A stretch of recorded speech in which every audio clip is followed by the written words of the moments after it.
All right. Good morning, everyone. Thank you so much again for joining us for our Geeking Out on All Things Growing Families webinar. Super excited to have you all here today. We're going to do something a little bit differently. So in Scott's true geekiness style, we definitely have slides and we like those, but trying to keep it a little more conversational, covering things like what's happening in the market, what are some employee pain points, how to kind of dig into some of the solutioning. So definitely excited for the conversation today, and we'll leave time at the end. If we talk quick, right, Scott? Right, Crosby? Leave some time at the end for Q&A. But yeah, we're recording this session. We'll follow up with slides at the end, but I think we should get started. So I guess I'll introduce myself again. I'm your host. If this is a game show, I'm your host, Sarah Moore. I am business development at BenefitBump. Excited to see you all have lots of conversations with employers and consultants around the country. So this is definitely a very timely topic about kind of what's going on. So Scott, before you get into market and what's happening, you love to joke that your consulting brand was Geekiest Geek. So what does that even mean? Why do you call yourself that? Well, I mean, I guess simply look at me. No, yeah, maybe I'm that guy at the party or the meeting that has so many details that people start to get the shakes. And I think I was joking earlier that I think the low point I hit when I was at AM was when I realized that the only parties I was ever getting invited to were being thrown by actuaries. So I think that gives me pretty solid geek credibility. So I like it. Well, some other things too give you some of that geek credibility. I mean, you really dig into the data, studies, you're always reading, you're always learning. So I definitely want you to cover kind of what's going on in the market, what innovative employers are doing. But first, maybe what you're reading, what do you find compelling, studies that you go back to time and time again for this growing family space where you feel like you're really learning something? yeah, so yeah, I mean, I think that's the key. The key is kind of reading and maybe filtering out the stuff that's maybe pure sales material versus objective. So I'll digress, and I will say my absolute favorite thing is listening to Hidden Brain podcasts, because one of the things I'm trying to figure out is like the difference between what's human versus what's learned. So as we're thinking about solutions, but there is a lot of really good data. Like I was looking yesterday at a study from the Hartford. All the consulting firms put out great stuff. Probably one of my favorite is MetLife. So Met puts out some really great stats, and one of the things that they do, and I think McKinsey does and others, is I love the studies where it compares what employers think versus what employees think, across a whole range of topics, so whether it be how mentally well or financially well or so forth that people feel. So like in terms of a few really impactful ones, and for those of you who have met with us recently, in a recent MedLife study, they found that 42% of employees don't feel cared about at work, which I thought was, super disheartening given how much time is spent on trying to improve culture and benefits and experience. So big disconnect there. From a growing families perspective, care.com has really good stats around childcare. And, in a recent stat I read, the average employee spending about 32% of their income on childcare, which is pretty sobering and really speaks to just how complicated it is to be a working parent. And then, I think it's also just how stats are positioned. So, SHRM puts out stats that go down to the smallest employers. So if you read their stat, 25% of employers offer fertility, adoption, surrogacy type benefits. But if you read, large consulting firm studies, you'll find that a lot of larger employers, it's, more like, 50 to 60%. So sometimes context is really important too. But I guess in the spirit of showing my true geekiness, this was one that I thought was really interesting, and maybe it resonates. But I was looking at a study released by one of the big mental health providers. And basically the headline was, that this solution improves mental health for 47% of the population. But if you really dig into the details, it was like a study of about 200,000 people who had access to this benefit, of which about 1,600 people actually engaged in it in a way that they could track a before and after. And then of that 1,600, about 47% reported in a 2-question survey that they were feeling better from an emotional health perspective. So the headline probably should have been 0.4% of the population, got better. So that's the kind of stuff that I love to dig into, is like what's really working. Yeah, and I think your clients really appreciated you digging into that, I'm sure. Just really quickly for those employers, consultants on the call, from a market perspective, because we know that's usually number one, is like what's happening in the growing family space. What are innovative employers doing to address some of the pain points? Do you want to weigh in on that, Scott, with what we're seeing in the market?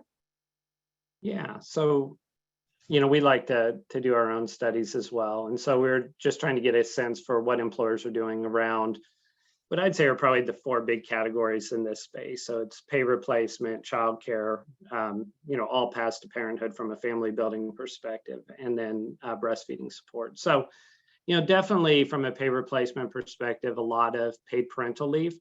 Probably the thing that's maybe most noticeable is how it's starting to get into other industries. So starting to see more manufacturers implement parental leave, hospital organizations, start to dip their toe in it. And it's tricky because it's like, from a high tech, biotech, it was a little bit of an arms race, with 12, 16, 26, 52 weeks of parental leave. For some of these other industries, it's a little different equation, especially if, every job has to be replaced with another worker, where, we might see in some of those other industries, maybe 1, 2, 4 weeks. Just in terms of, the pieces that we maybe see as next is, and maybe this answers a question around innovation, but one of the biggest gaps we see is just whether flexible work options are well documented and well known by employees. So employers have spent a lot of time and money in putting together robust leave programs, but what we're hearing from a lot of our participants is kind of that need for flexibility, or how do I phase out? How do I come back? What are my options? What if my childcare doesn't come together? So, I guess if there was some advice here, it's, spend as much time thinking about that phase out and return to work process as you are leave. And then also think more about the navigation of the leave process. So I was talking to a consultant the other day who said 95% of his clients hate their leave administrator and the other 5% tolerate them. And then I've started asking that question at these like lunch and learns. And I'm like, how many of you have clients that are really happy with leave? And it's not that the administrators are bad, it's the process is really complex. So just some not so quick thoughts on that. Childcare is really interesting because a lot of employers implemented robust resource and referral programs, backup care. Probably for all of you on the phone who have those or consult with folks, the utilization's been underwhelming. Again, I was at a lunch and learn with a consulting firm where I knew they had backup care. And it was a funny conversation because somebody's like, oh yeah, I just figured that out. And then like 4 other people are like, we have backup care? And it's like, it was kind of a surprise. But I think in prior webinars we've talked about it, it's probably the best investment employers can make. And so I'll contrast it with fertility. So I mentioned some stats earlier, and definitely what we're seeing is a broadening of the way the benefits offered. So more available treatments, more accessible regardless of whether you have a diagnosis of infertility or your family type, more scenarios, relative to things like egg freezing or surrogacy. But the interesting thing when you compare like fertility investments to childcare is the average employer with parental leave, labor and delivery expenses, and fertility treatment is going to spend somewhere around, say, $50,000 to $100,000 per person, assuming things go well on fertility. But they're not spending it on childcare. So that individual, that employee is growing their family, but the employer's not backing that investment with how do we help them not only have a family, but be able to balance work and life. And then I don't know, Sarah, I'm going to kick it back to you because I feel like I've been talking a lot. But yeah. Well, I want to follow up, Scott, though, just to go back to the childcare, because it does seem like there's a meaningful gap there. I mean, I know the backup care providers, the childcare vendors address that accessibility pain point, but from an affordability standpoint, what are you seeing innovative employers start to think about in order to alleviate that pain point? Yeah, I mean, definitely a lot less activity around subsidy as we thought, but we are seeing some, we've talked to some employers that are leveraging lifestyle spending accounts for that. So kind of an open-ended opportunity where, use a lifestyle spending account to put money in it. And, some folks could then use it for childcare. It is an interesting place when you think about some of these other categories, because arguably you have a lifestyle spending account, and not that I'm promoting them, I'm just saying, from a purpose perspective, you could spend a lot less on childcare resource and referral if you only pay for folks who use the program, so they could reimburse, their subscriptions to Urban Sitter or Care.com or something. You could use it to supplement fertility benefits, because about half of people that go through even IVF are not going to successfully deliver a baby. So a lot of folks are running out of benefits before they actually are able to grow their family, even, whether it be a first child or when they want to expand. Breastfeeding benefits are horribly uneven, especially if you're with a blue plan where, there's a different breast pump or lactation benefit or supply benefit, depending on what state you're in. So yeah, I think some employers are kind of looking at a lifestyle spending account as a way to accomplish a lot of objectives without a lot of vendor relationships. Well, and then on the breastfeeding side too, and then I'm going to go to Crosby because I definitely want to get to some of the employee pain points. So Crosby, we're coming to you. But Scott, you and I had a passionate moment where I got really frustrated because we were looking at the different large insurers and big, cities in various states, so Dallas and Denver and San Francisco and wherever else, and there were no, lactation consultants covered in a X mile radius for those really large cities. So if you need help with lactation, step one would be going to the health plan, and then that resource wasn't there. Yeah. So a gap. Well, and it's not just that. Yeah, it's doulas and midwives and birthing centers, and so we talk a lot about inclusiveness, but still really meaningful gaps across these. So digging in, maybe a recommendation then would be to dig in. I mean, I know Crosby, you and I talk about the fertility design and some of those pain points for participants, so I'm going to get to that. But Scott, maybe on the breastfeeding side, digging into the design, with a carrier with regard to kind of what's covered and what is that service actually that's delivered? Who are those providers actually, and can folks find them for lactation or for doulas or midwives, and start pushing on some of the carriers in those categories?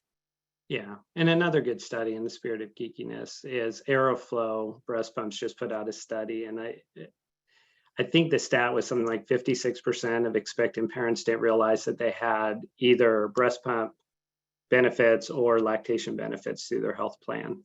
And so even folks who have the greatest incentive to be engaged aren't finding what they need. And so it's kind of getting at that detail that's so important. And connecting those dots. All right, Crosby, your turn. I'm so excited to hear. I know in the spirit of having fun with this, excited for you to cover some of the employee pain points. So as Director of Operations for BenefitBump, you are heavily involved in the delivery of our service. So you're in tune with what those employee pain points are, kind of where their questions are, areas of concern. So give us the inside scoop. What's top of mind?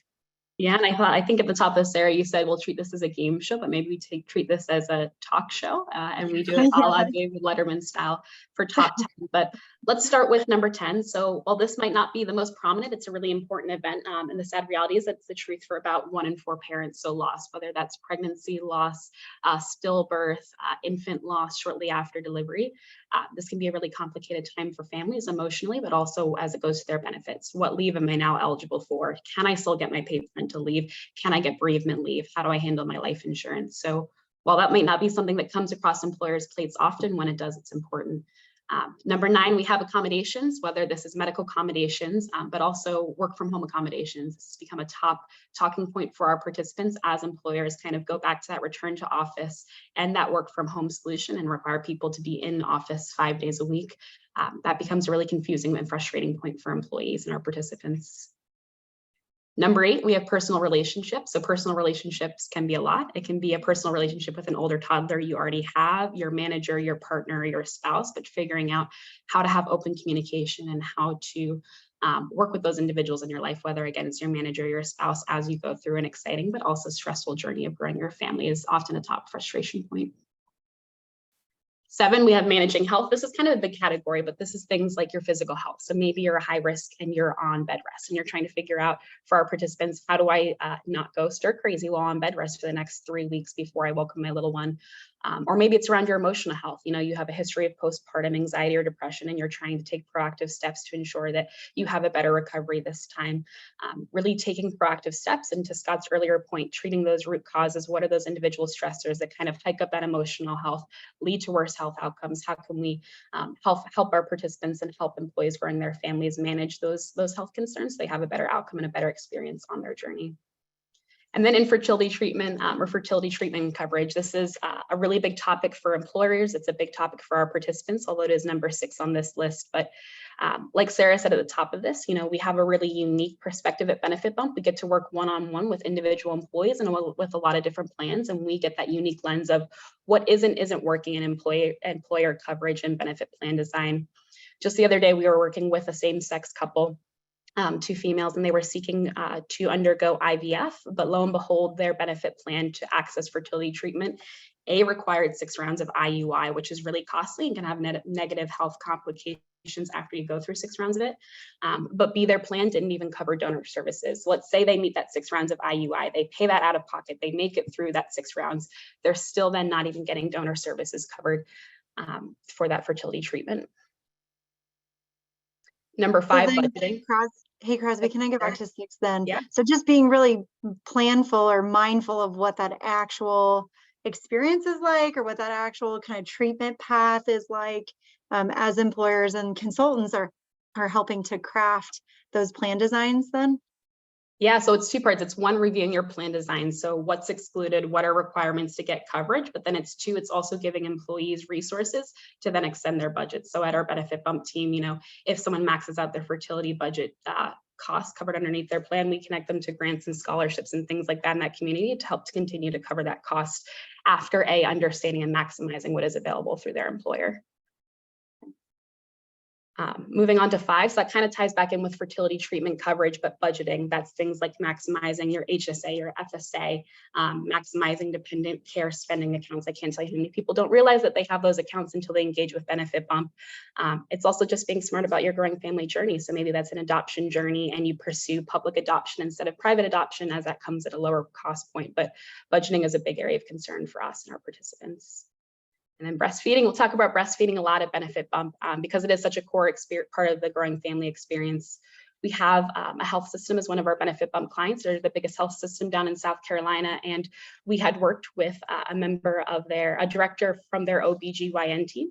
So you would think she's working at a hospital, she's working in that department, she's in a leadership position, and she should know all things as far as her coverage. But this participant didn't even know that there was an on-site breastfeeding clinic that could help her fit her flange and other things like that. So if those individuals don't know the benefits that are offered, let's put 2 and 2 together, what others don't realize is offered. And then childcare, emphasis on affordability and reliable childcare. So A, it's being able to fund it. B, it's being able to find a childcare plan that meets your work schedule. Maybe you work off hours, maybe you work on weekends, and it's also reliable so you can continue to be in your career and continue your career. And then 2 and 1, let's combine these because 1 does not exist without the other, but leave. Without a doubt, leave is the #1 point of frustration and confusion for our participants. So we see that, you know, a lot of employees may have heard through the grapevine that they have X number of weeks covered at X% pay percentage, but they have no idea how to apply for that leave, or even maybe more than that, they're missing important steps, things like confirming their delivery, enrolling their child in benefits, you know, really important milestones that if missed result in loss of pay, loss of coverage, and also a headache often for HR and benefit teams. And to make it even more confusing, let's throw in a state leave. So now someone's managing their employer and their state leave, and they're completely lost. So the key take home here is that benefits are confusing and life is even more confusing and complicated. So what employees need is a caring resource to help them through all those frustrations, confusion points, and access their benefits. Thanks, Crosby. Yeah, I mean, fertility, I feel like it's as number 6 on our employee pain points. It gets so much market traction. I know a number of folks probably on the call are either putting in fertility benefits or beefing them up or thinking about it. But it is interesting to see some of the other pain points maybe that come in that are hotter topics as far as leave, how it works, what the process is, the confusion there. So I thought you addressed that nicely, childcare, breastfeeding. So I definitely found this graphic interesting, and thanks for taking us through some of those employee pain points and thinking about, for those on the call, maybe some other things to address in addition to the things that maybe you've been thinking about. Because yeah, there's a lot. This is a complicated journey, and I think this slide just shows how many different things are going on at the same time for employees. So Scott, I'm going to come back to you. I know we've got 3, maybe 4 minutes left until I want to open it up, and maybe call in Tony, maybe not. But I don't know if it looks like you want to cover kind of how to geek out. So an employer chooses, based on employee feedback or pain points from looking at medical claim trends and things like that, what they want to address, whether that's childcare or fertility, or maybe they're hearing noise like more paid leave is needed. So they've picked a path, they've picked something they want to dig in on. So teach us how to be a geek, just like you. Well, I thought the tee up would be a little different, but no. Oh, sorry. No, Well, I'm just teasing. No, so I mean, we always promise good, better, and best as part of all of these sessions. So I thought I'd just share some good, better, and best, and hopefully it's good for folks. And maybe I'll go across them. So I think the good is asking a lot of questions. Just some of the folks on the phone that I've had conversations with. This space is complex. There are a lot of nuances. It's really hard to spreadsheet, some of these solutions and really get a good read on it. Read the details from vendor studies, so what impact is likely to be had versus kind of the ideal. And then, I think one of the things that hopefully we brought out here is just think about all the different scenarios. So as you're trying to solution around this, like what are the needs of your employees, and what are some of the complexities, and how do each of these solutions fit that? Going back to good, be sure that the solutions you're looking at address all paths to parenthood. So 87% of employees will have a child while working. There's a lot of impact in this population, and it rotates each year. And one of the things I love at benefit fairs is all the kudos we get from folks who are never going to have another child again, but they love that their employer, did more for them. I would challenge clinically based solutions to determine whether they're filling gaps. So even this morning, I was at a meeting, and I think I had 3 different people come up to me talking about how the healthy pregnancy program that they had installed was having no impact. It's just not necessarily a need a lot of families are trying to fill, because their OBGYN or their reproductive endocrinologist may be all over that. Benchmarking's funny because we're addicted to it too, but it's like the good, better, best is, use the benchmarks to see what you're missing out on, but avoid the benchmarking trap, because, benchmarking self-perpetuates. So that maybe the challenge to the group is to be the benchmark, set the next phase, because if we're really, which we are, still in a very competitive labor market with very low unemployment, doing something different and creative will work. And then, maybe we're too predictable here, but, relative to why we've created BenefitBump is employees don't know what to ask. They don't know what they're looking for. It's really intimidating. So, helping folks know what to do, when to do it, and how to do it, whether it be through your communication materials or your portal, all makes sense. Even better is giving them a guide, somebody who can help them, serve as that Google or GPS as they're trying to family build or balance work and life. And then, best is to actually fill the gaps, because, the needs are unique. I don't know, maybe sometimes there's a little bit of, say, white collar bias to the way we solution, and an example of that is, I think there's some, vendors who, when they think about return to work, they're really focused on career coaching. But if about 60% of the workforce is working in hourly jobs where, they're living paycheck to paycheck, that investment could be better spent helping them build a childcare plan, find affordable childcare, solve financial crises, access, healthy foods. And so, just maybe think about how you could supplement the gaps that your entire workforce has.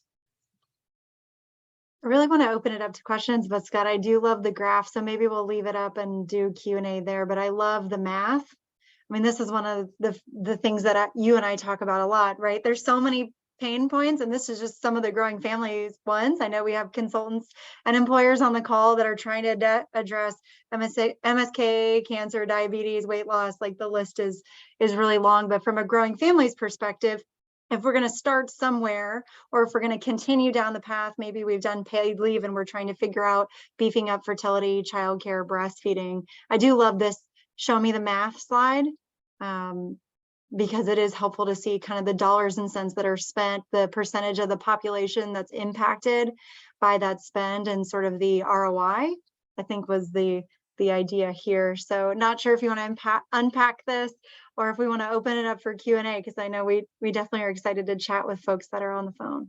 Yeah, let's do Q&A. Okay. All right. So what questions do you all have, for folks on the phone? What pain points are you trying to address? Do you see in your populations, decisions you're trying to make that are a little bit confusing or convoluted? Yeah, Sarah, I'll chime in. I just wanted to say I have several clients that are struggling with this issue, and just the whole leave issue, and one that has implemented a new parent phase-in for return to work, which is a really great program, where just people can re-enter the workforce at a slower pace, but their associates really weren't aware of the program, so they had to do a special communication specific to the benefits and how it works, which is something I know BenefitBump could help with. And then I think both Scott and Crosby mentioned lifestyle spending accounts, and I'm seeing those start to boom in a big way. Just from a whole, rather than a $500 gym reimbursement or something like that, that there's a lot more flexibility in a lifestyle spending account. And it also meets a lot of diversity, equity, and inclusion initiatives. Tony, are you on that? Oh, go ahead, Crosby. I was going to say on that point about that flexible return, so just doubling down on that communication is so important. So let's say mom or dad or parent doesn't know they have that flexible return, they get frustrated and they end up leaving their employer. That's employees their loss, because they don't realize that benefit that is there to support them and navigate this life cycle. So just want to double down and absolutely agree with that. Yeah. Yeah, Hey, Tony, clarifying question for you. So, and maybe for others who are on the phone, but what percentage of your clients that are looking at lifestyle spending accounts are doing it in a open-ended way where employees can spend it on whatever they want, versus bracketing it around, either 213D eligible expenses or wellness-based expenses, or? Yeah, well, the clients I have, they are putting up guidelines around what the reimbursements are eligible for, but they're not limiting it to 213D, and then they're grossing up the amount, so that the net amount is equivalent to the $500 or $1,000, whatever it is. But they are still putting up eligible expenses. But the way the lifestyle spending account vendors have designed their interfaces, there's a lot of flexibility for employers to add and remove things as they see appropriate for their population. And maybe this is a silly question, but to tag on to that, Tony, so are you seeing fertility spend and childcare spend through lifestyles? Yeah, spending accounts. Yes, definitely. And childcare, there's a lot in employee surveys, a lot of financial stress and concern over childcare expenses. And so that every single client of mine that's looking at this is adding childcare expense. That makes a lot of sense. As we dug into the data, that was definitely one of the biggest gaps I think that we saw, in addition to making leave easier, Yeah. right, Crosby? Any other questions? Jack, it's good to see you. Just going through, folks. Great to see you guys as well.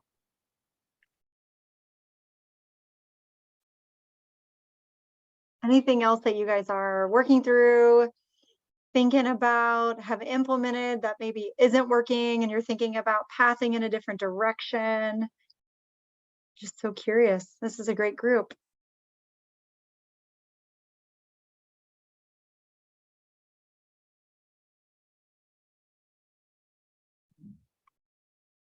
Well, Scott, one question I had, I know we're a little bit over time, but I'll do one more.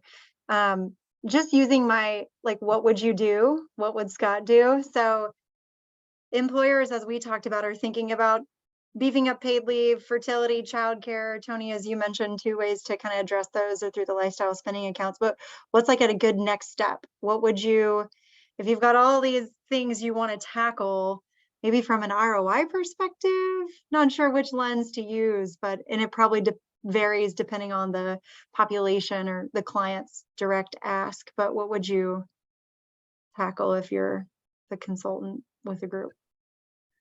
I mean, I definitely would start with inventorying what's out there, how things work. I mean, we've been doing vendor coordination summits. We do discovery sessions with clients when we onboard, and there's always something that's discovered that's either the client didn't know they offered it and it could benefit employees, or they didn't know the friction existed, you know, with something, whether it be top up on disability or something like that. But I may sound like a broken record to folks who've been on other calls, but childcare still feels like the best investment. You know, just because we're trying to navigate a tight labor market.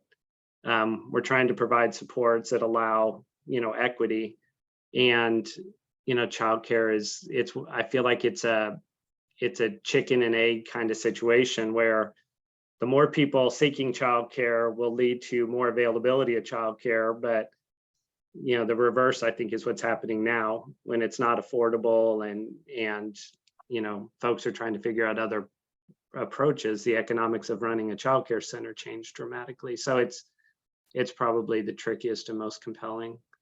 There was and a then from our MRSA client perspective, I was just going to say there was a MRSA study on that, right, Scott? Then when we did our webinar with MRSA, that if the subsidy was provided, I can't remember the percentage, but a number of moms would kind of come back or re-enter the workforce.